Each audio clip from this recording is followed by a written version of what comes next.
وبرکاتہ. الحمدللہ رب العالمین والعاقبۃ للمتقین والصلاة والسلام علی سید المرسلین وعلی آلہ وصحبہ ومن تبعہم بإحسان الی یوم الدین. اما بعد فاعوذ باللہ من الشیطان الرجیم. بسم اللہ الرحمن الرحیم. رب اشرح لی صدری ویسر لی امری واحلل عقدۃ من لسانی یفقہوا قولی. رب زدنا علما اللہم فقہنا فی الدین. اللہم انا نسألک علما نافعا وعملا متقبلا ورزقا طیبا. اللہم انفعنا بما علمتنا وعلمنا ما ينفعنا وزدنا علما. آمین یا رب العالمین. سبحان اللہ. تو یہ قرآن بڑی نعمت ہے اور قرب قیامت میں یہ اٹھا لیا جائے گا، اس کے الفاظ اٹھا لیے جائیں گے. ابو بکر صدیق رضی اللہ تعالیٰ عنہ قرآن پڑھتے تھے تو روتے تھے، ان کے قرآن کا اثر دل پہ ہوتا تھا. اللہ تعالیٰ نے سورہ انفال میں بھی فرمایا نا، انما المؤمنون الذین اذا ذکر اللہ وجلت قلوبہم. مومن تو وہ ہیں کہ جب ان کے سامنے اللہ کا ذکر کیا جاتا ہے ان کے دل کانپ اٹھتے. سبحان اللہ. اور اس کے اندر کتنی بھلائی ہے ہمارے لیے. آپ اب ساری چیزوں کے اس میں نہیں میں جا سکتی، مگر آیت الکرسی دیکھ لیں، اتنی اس کے اندر ہمارے لیے حفاظت ہے. سورہ فاتحہ دیکھ لیں، بیماریوں کی شفا، اور معوذتین دیکھ لیں، فلق اور ناس، جادو کی اور شیطان کی اور حاسد کے حسد کی، ان سب چیزوں کے سے حفاظت کے لیے. پھر یہ فرقان ہے، فرق کرنے والی ہے. اس کے بعد آپ کو فرق کرنا آ جائے گا، وہ الگ بات ہے. آپ پھر بھی برائی کو اپنانا چاہیں اور برائی کے اوپر جا کے گریں تو وہ آپ کی اپنی مرضی، مگر آپ کو ایک دفعہ بتا ضرور دے گا قرآن کہ بھلا کیا ہے اور برا کیا ہے، نیکی کیا ہے اور بدی کیا ہے. اور قرآن انسان کے یا تو قیامت کے دن حق میں حجت بنے گا یا اس کے خلاف حجت بنے گا. حق میں کیسے؟ کہ یہ قرآن قیامت کے دن بول سکے گا، اللہ تعالیٰ کے آگے کھڑا ہوگا اور یہ کہے گا، اگر انسان نے اس کو اس دنیا میں چھوڑے رکھا تو کہے گا یا اللہ اس بندے نے مجھے پسے پش ڈال دیا تھا. آپ کو پتہ ہے اہل کتاب نے اپنی کتابوں کو پسے پش ڈال دیا. کتنی دفعہ سورہ بقرہ میں یہ ذکر آیا، کہیں ہم نے بھی تو نہیں پسے پش ڈال دیا. اور اگر اس نے اس قرآن کو امام بنایا، اب امام تو تبھی بنے گا نا یہ ہمارا، ہم اس کو فالو تبھی کر سکیں گے جب ہم اس کو پڑھیں گے. تو امام بنایا تو اس کے حق میں حجت بنے گا، اس کے حق میں گواہی دے گا، سفارش کرے گا، بلکہ جھگڑا کرے گا اس کے لیے. سورہ بقرہ اور آل عمران جھگڑیں گی اس کے لیے، اس دن وہ سایہ بن جائیں گی. اس قرآن کو کوشش کیجئے کہ اس کو اپنے دلوں میں سجا لیں. دلوں میں کیا کیا بھرا ہوا ہے ہم نے، اس سارے گند کو نکالیں اور اس قرآن کو سجائیے. یہ آپ کو زینت دے گا اس دنیا میں بھی اور آخرت میں بھی. یہ آپ کا ساتھی بنے گا، تو اس کا ساتھ لیجئے. اللہ اکبر. تو جیسے ہم نے پہلے پڑھا کہ لوگ مشکل وقت میں مکڑی کے جالوں کا سہارا لیتے ہیں، حالانکہ وہ بہت ہی کمزور سہارا ہے. تو اب ہمیں بتا دیا گیا کہ سہارا لینا ہے نا تو کیا چیز ہے جو سہارا بنے گی. یہ چیزیں ہیں کیونکہ ان کے ذریعے اللہ تعالیٰ کی مدد آتی ہے اور ان کے ذریعے انسان اللہ تعالیٰ سے کنیکٹ ہوتا ہے. تو وہ قرآن کریم کی تلاوت کرتے ہوئے غور و فکر بھی کریں، درست پڑھنا بھی سیکھیں، کیونکہ اس کا اثر ہے انسان کے اوپر. تو اتلو ما اوحی الیک من الکتاب واقم الصلاۃ، اور نماز کو قائم کیجیے. قائم کرنا کیا ہوتا ہے نماز کا؟ صرف پڑھنا نہیں کہ میں نے پڑھ لی ہے، بلکہ قرآن میں ہر جگہ قائم کرنے کی بات آئی ہے، پڑھنے کی تو کہیں بھی نہیں آئی. ٹھیک ہے، کہاں پہ ہے قرآن کریم میں کہ پڑھو نماز؟ ہر جگہ آیا اقیم الصلاۃ واقیم الصلاۃ، ایسی باتیں آئی ہیں. تو اقیم یہ واحد کا صیغہ ہے، قائم کیجئے آپ نماز، یعنی نماز کو اوقات کی پابندی کے ساتھ، جو وقت ہے نماز، کیونکہ اللہ تعالیٰ کے نزدیک جو سب سے افضل عمل ہے وہ توحید کے بعد نماز کو اس کے وقت پہ ادا کرنا ہے. وقت پہ، یہ نہیں کہ نمازیں ملا کے پڑھ لی، سارے دن کی نمازیں ایک وقت میں پڑھ رہے ہیں. جاب پہ نماز ہوتی نہیں تو دو نمازیں، بس تین نمازیں جمع کر رہے ہیں. یہ نہیں، وقت کی پابندی کے ساتھ. ہاں کبھی کوئی ایسا موقع ہو جائے کہ نہیں پڑھی جا سکتی تو تب جمع کر سکتے ہیں، لیکن اس کو روٹین بنا لینا یہ درست نہیں ہے. آپ صلی اللہ علیہ وسلم نے کوئی ایسے نہیں کیا کہ بھئی اب چلو ٹھیک ہے اب جہاں پہ بھی جا رہے ہیں ہر جگہ نماز کو جمع ہی کیے جاتے. رخصت ہے ایک. ہاں اور ایک دوسری بات یہ کہ اس کی جو بھی شرائط ہیں، جیسے وضو شرط ہے، پاک صاف لباس ہونا شرط ہے، جسم کا پاک صاف ہونا شرط ہے، جس جگہ پہ آپ نماز پڑھ رہے ہیں وہ پاک صاف ہونی، پھر قبلہ رخ ہونا، یہ سب نماز کی شرائط ہیں. نماز کے ارکان بھی ہیں.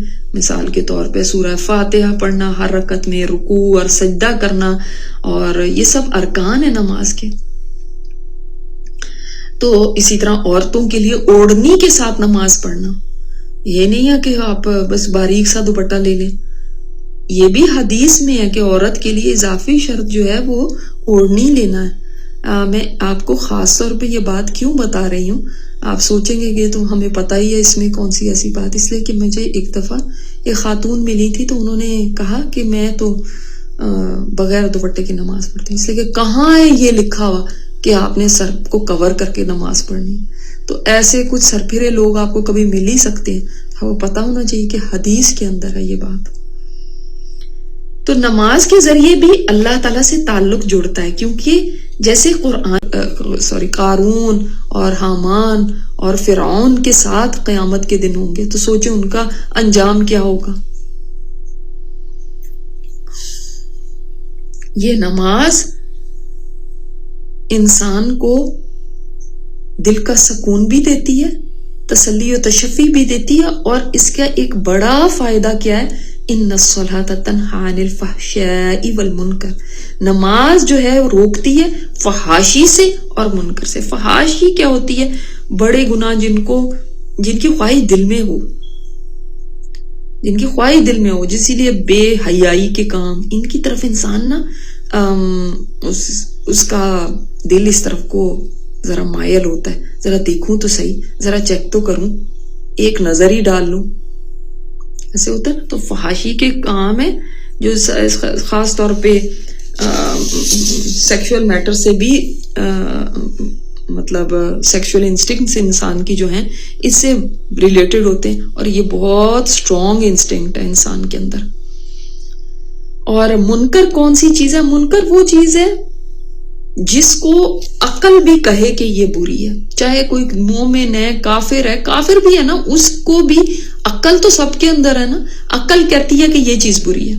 جیسے چوری، ڈاکہ، قتل و غارت، دہشت گردی، انسان کی عقل نہیں اس کو مانتی. کسی نے کچھ بھی دین نہیں پڑھا ہوا تو وہ بھی کہتا ہے کہ یہ غلط ہے، وہ منکر ہے. تو نماز روکتی ہے منکر سے. تو کیسے روکتی ہے؟ ایکچولی جب آپ نماز پڑھنے لگتے ہیں نا تو آپ دیکھ لیں کہ آپ کے اوپر اگر آپ واقعی درست نماز پڑھ رہے ہیں تو وضو کرنے سے ہی ایک کیفیت طاری ہوتی کہ میں اللہ تعالیٰ کے آگے کھڑے ہونے جا رہے ہیں. اچھا، یعنی اللہ تعالیٰ کی طرف دھیان اور اس کا خیال اور اس کی طرف توجہ ہو جاتی ہے. پھر جب آپ نماز میں کھڑے ہوتے ہیں، اللہ اکبر آپ نے کہا تو اللہ کو اکبر کہہ دیا، ہر چیز سے اکبر ہے. میری خواہشات، میرے جو میلانات، میں جس طرف اٹریکٹ ہو رہا ہوں، اس سب چیز سے زیادہ جس طرف بھی میرا دھیان ہے اس سب سے زیادہ اللہ اکبر ہے. پھر آپ جب نماز میں تلاوت کرتے ہیں، جو بھی پڑھتے ہیں، تو آپ دیکھ لیں گے کہ اس ساری کے اندر عاجزی ہے، اللہ کے آگے جھک جانا ہے. اللہ تعالیٰ سے مانگ رہے ہیں، اس سے کہہ رہے ہیں ایاک نعبد و ایاک نستعین، اس کی حمد بیان کر رہے ہیں. پھر قرآن کریم کی تلاوت کر رہے ہیں. اس سے پہلے بھی سٹارٹ ہوتے ہی اللہ تعالیٰ کی ثنا بیان کرتا ہے انسان. سبحانک اللہم و بحمدک، یہ اللہ تعالیٰ کی بڑی تعریف بیان کرتا ہے وہ. پھر اس کے بعد وہ آگے اس کے جھکتا ہے، پھر اپنا ماتھا زمین پہ رکھ دیتا ہے. آپ مجھے بتائیں اس کے بعد کوئی جو شعور سے نماز پڑھ رہا ہو، اس کے بعد وہ نکل کے کہہ سکتا ہے کہ اب میں جا رہا ہوں گناہ کرنے کے لیے، فلاں چیز برائی کرنے کے لیے؟ بعض لوگ کہتے ہیں نا جی فلاں کو ہم نے دیکھا، فلاں ہم آفس میں گئے، ابھی نماز پڑھ کے آئے ہیں اور پھر آ کے کہتے ہیں کہ رشوت دو. ایسے اکثر دیکھا گیا، تو ان کو کیوں نہیں پھر نماز روکتے؟ تو پہلی بات یہ اس کے اندر کہ ایک تو نماز تو روکتی ہے، لیکن انسان اگر نماز کی بات ہی نہ سنے تو نماز کا تو قصور نہیں. جیسے ماں باپ، ہر ماں باپ اپنے بچے کو برائی سے روکتے، وہ کوئی بھی ماں باپ برائی سے روکتے، ان کو دل نہیں کرتا کہ ان کا بچہ برے کام میں پڑ جائے، لیکن اس کے بعد بھی بچہ برائی میں پڑ جاتا تو ماں باپ کا قصور ہے؟ نہیں، اس بچے کا ہے، اس نے نہیں سنی بات. اسی طرح نماز تو انسان کو روکتی ہے، اب بندہ سنے ہی نہ تو پھر قصور کس کا؟ نماز روکتی رہے گی لیکن اگر صحیح سے پڑھی ہوگی. دوسری بات یہ کہ اس میں علماء کہتے ہیں کہ ایک دن وہ برائی کو چھوڑ دے گا، اس لیے کہ ایک آدمی آپ صلی اللہ علیہ وسلم کی خدمت میں حاضر ہوا، اس نے عرض کیا فلاں آدمی رات کو تہجد پڑھتا ہے، جب صبح ہوتی تو چوری کرتا ہے. جیسے اب آپ یہ مثال لینے کے جی نماز پڑھ کے آتے ہیں پھر رشوت مانگتے ہیں ہم سے، تو صبح ہوتی ہے تو چوری کرتا ہے. تو آپ صلی اللہ علیہ وسلم نے فرمایا ان قریب نماز اس کو چوری سے روک دے گی، یعنی نماز کا ایفیکٹ ہوگا، پڑھتا رہے گا، ایک دن نماز کا ایفیکٹ ہوگا. دوسری ایک بات اور بھی ہے، عمران بن حسین کہتے ہیں کہ جس شخص کو اس کی نماز نے فحشاء اور منکر سے نہیں روکا اس کی نماز کچھ بھی نہیں ہے، یعنی اس کو پتہ ہی نہیں. اس کا مطلب اپنی نماز پہ توجہ دے، نماز میں کوئی مسئلہ ہے جبھی وہ روک نہیں رہی. اگر انسان کو خیال بھی نہیں آتا نا، وہ الگ بات ہے کہ پھر بھی کوئی انسان برائی میں پڑ جاتا ہے، لیکن اگر نماز روکتی نہیں ہے نا، اس کو کچھ بھی دل میں خیال نہیں آ رہا برائی کرنے سے پہلے، تو اس کا مطلب یہ ہے کہ نماز میں کوئی خلل ہے، نماز صحیح نہیں پڑھی گئی ہے. کیونکہ عبداللہ بن مسعود فرماتے ہیں کہ اس شخص کی نماز ہی نہیں جس نے اپنی نماز کی اطاعت نہیں کی، اور نماز کی اطاعت یہ کہ فحشاء اور منکر سے باز آ جائے. اور عبداللہ بن عباس تو یہ فرماتے کہ جس شخص کی نماز نے اس کو اعمال صالح پر عمل کرنے سے اور منکرات سے پرہیز کرنے سے پہ آمادہ نہیں کیا تو ایسی نماز اس کو اللہ سے اور دور کر دیتی ہے. اب یہ مطلب نہیں کہ اب لوگ نماز ہی پڑھنا چھوڑ دیں، جی میں تو اس سے، میری نماز تو نہیں فحشاء اور منکر سے روکتی تو لہٰذا میں تو اب نماز ہی چھوڑ دوں. نہیں، نماز کو صحیح کریں، یہ ضروری ہے. اگر آپ کی نماز صحیح ہوگی تو آپ دیکھیں گے کہ آہستہ آہستہ گناہ آپ سے چھوٹنا شروع ہو جائیں گے. نماز میں یہ طاقت ہے. تو یہ نماز کی وجہ سے انسان کو ایک تو کیا چیز ملی؟ اللہ کا ذکر ہو گیا. اللہ تعالیٰ کے ذکر کی ایک بہترین طریقہ نماز پڑھنا ہے.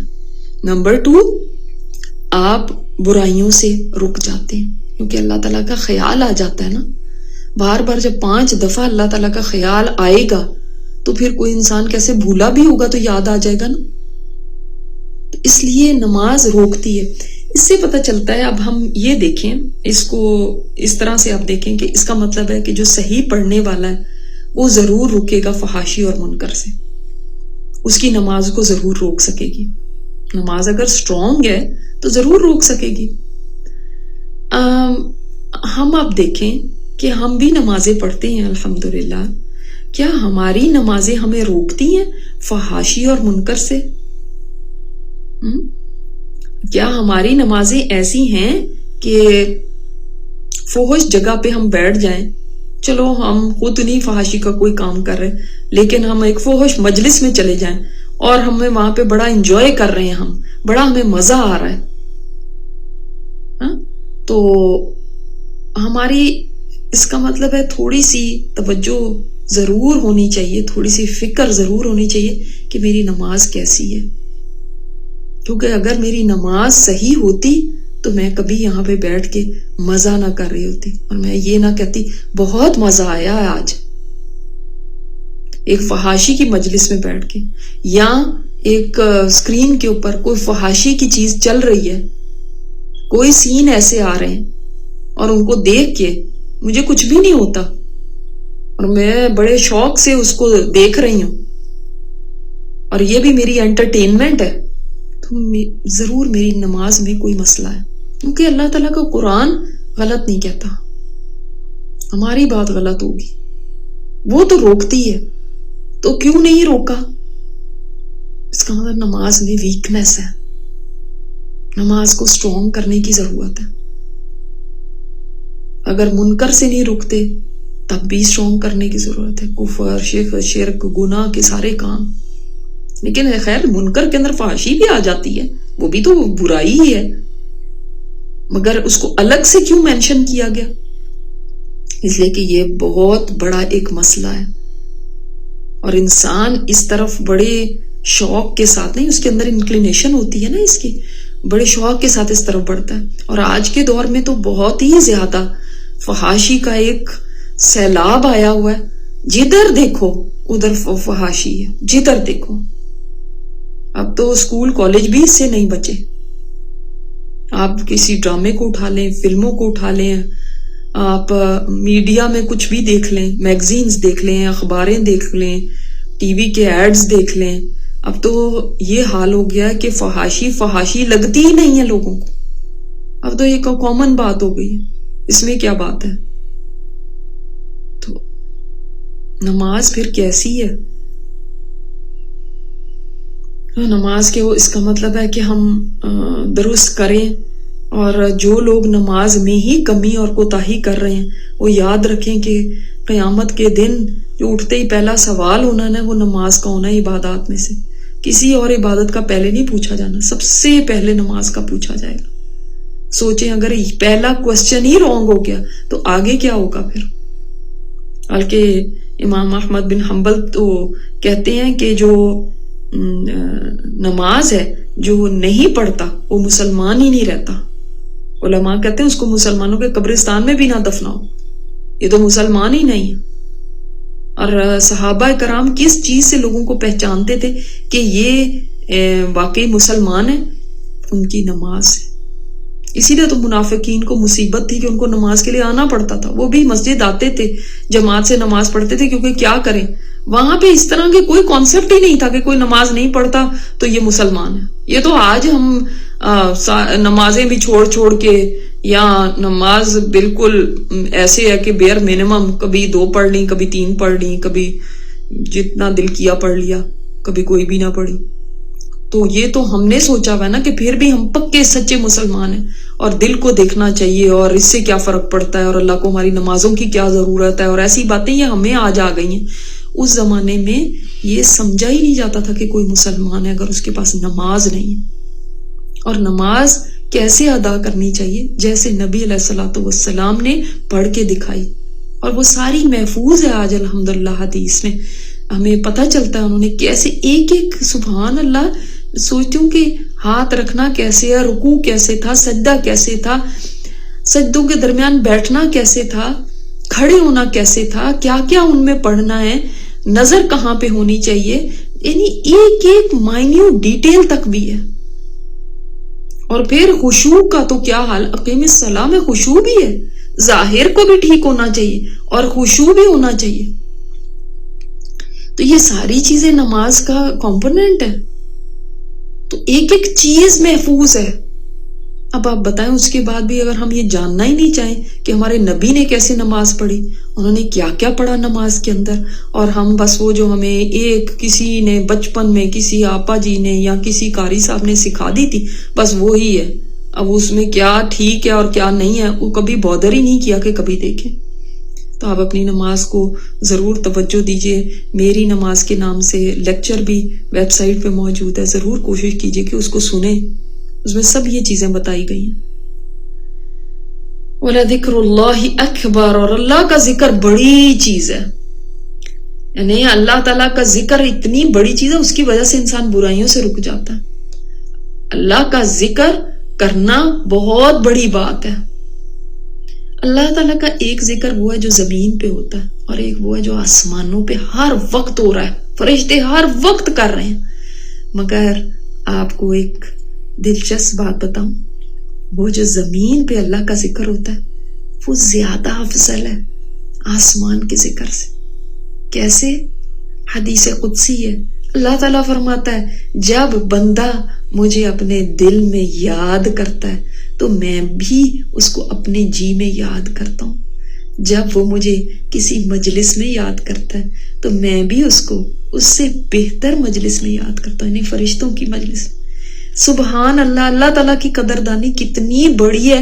ایک انسان اللہ کو یاد کرے، یاد کرنا بھی چاہیے، اللہ تعالیٰ کا اتنا احسانات ہے اس کے اوپر کہ گن بھی نہیں سکتا، تو انسان کا تو بنتا ہی ہے یاد کرنا، اور اس کو کرنا بھی چاہیے۔ کوئی زندگی کا ایک لمحہ جیسے سانس چل رہی ہے، اس طرح سے ہی اللہ تعالیٰ کے احسانات ہمارے اوپر ہیں کہ ہر لمحہ اللہ تعالیٰ کا ذکر ہمیں کرتے رہنا چاہیے، لیکن انسان کا تو بنتا ہی ہے نا کہ وہ کرے ذکر۔ اللہ تعالیٰ جو رب کائنات ہے وہ اس ادنا سے انسان کو یاد کرے، یہ بڑی بات ہے۔ اس لیے مفسرین نے اس کا یہ میننگ بھی لیا ہے وَلَذِكْرُ اللَّهِ اکبر، کہ اللہ کا ذکر کرنا، یعنی اللہ جو بندے کا ذکر کرتا ہے، اس کو یاد کرتا ہے، یہ بہت بڑی بات ہے، یہ بہت بڑی چیز ہے، یہ اکبر ہے۔ بندے کا ذکر کرنا اکبر نہیں، اللہ کا ذکر کرنا اکبر، یعنی اللہ جب بندے کو یاد کرے تو یہ اکبر ہے۔ تو ایک معنی کیا ہوا کہ اللہ کا ذکر ہے ہی بہت بڑی چیز، جس کو توفیق مل جائے تو بہت بڑی بات ہے۔ ام درداء کہتی ہے نا کہ اگر تم نماز پڑھو تو یہ اللہ کا ذکر ہے، روزہ رکھو گے تو یہ اللہ کا ذکر ہے، ہر خیر کا کام اللہ کا ذکر ہے، یعنی جب آپ اللہ کی خاطر کرتے ہیں کوئی خیر کا کام تو یہ اللہ کا ذکر ہے۔ ہر شر جس سے تم بچتے ہو کہ یہ اللہ کو ناپسند ہے تو وہ بھی اللہ کا ذکر ہے۔ اور ان میں سب سے افضل اللہ کی تسبیح ہے کہ انسان اللہ کی تسبیح بیان کرتا رہے، سبحان اللہ، اللہ اکبر۔ تو بندہ جب اللہ کا ذکر کرے تو سبحان اللہ، اللہ تعالیٰ اس کو یاد کرے۔ سوچیں کہ ایک بندہ ہو جو مثلا اس ملک کا کوئی صدر ہے، اب اس کے تو پبلک بہت سارے لوگ اس کو جانتے ہیں، ہم سب ان کو ٹی وی پہ دیکھتے ہیں یا ان کی کبھی نہ کبھی سپیچز ہم نے سنی ہوتی ہیں، تو ہم تو ان کو جانتے ہوتے ہیں لیکن وہ ہمیں نہیں جانتے۔ تو اب جب وہ ہمارا نام لے کے ہمیں بلائیں کہ آپ کا کیا حال ہے، تو اب سوچے کہ ہمارا کیا حال ہو کہ اللہ اس نے مجھے یاد رکھا۔ تو اللہ تعالیٰ کی تو مثال کسی کے ساتھ دی ہی نہیں جا سکتی، وَلِلَّهِ الْمَثَلُ الْأَعْلَىٰ، اللہ تعالیٰ کی مثال تو سب سے اعلیٰ ہے۔ جب سوچیں کہ اللہ تعالیٰ کی تو اتنی مخلوق ہے، اتنی مخلوق ہے، پتہ نہیں کتنی بے تحاشا مخلوق ہے، ہم تو ابھی تک گن بھی نہیں سکے اللہ کی مخلوق کو، کہاں کہاں ہے، کس جگہ ہے، کتنی کروڑوں اربوں خربوں اس کی مخلوق ہے۔ وہ اتنی مخلوق ہونے کے باوجود ایک ادنا سا بندہ جو ایک زمین کے اوپر رہتا ہے، ایک بہت چھوٹا، اس کو یاد کر لے تو یہ سوچیں کتنی بڑی بات ہے۔ اللہ تعالیٰ فرماتا ہے نا فَاذْكُرُونِي أَذْكُرْكُمْ، تم مجھے یاد کرو تو میں تمہیں یاد کروں گا۔ بندہ یا رب کو یاد کرتا ہے تو اس کی کتنی بڑی قدردانی رب کرتا ہے۔ اللہ تعالیٰ نے کچھ بندوں کی تعریف فرمائی ہے، الذین یذکرون اللہ قیاما وقعودا وعلی جنوبہم،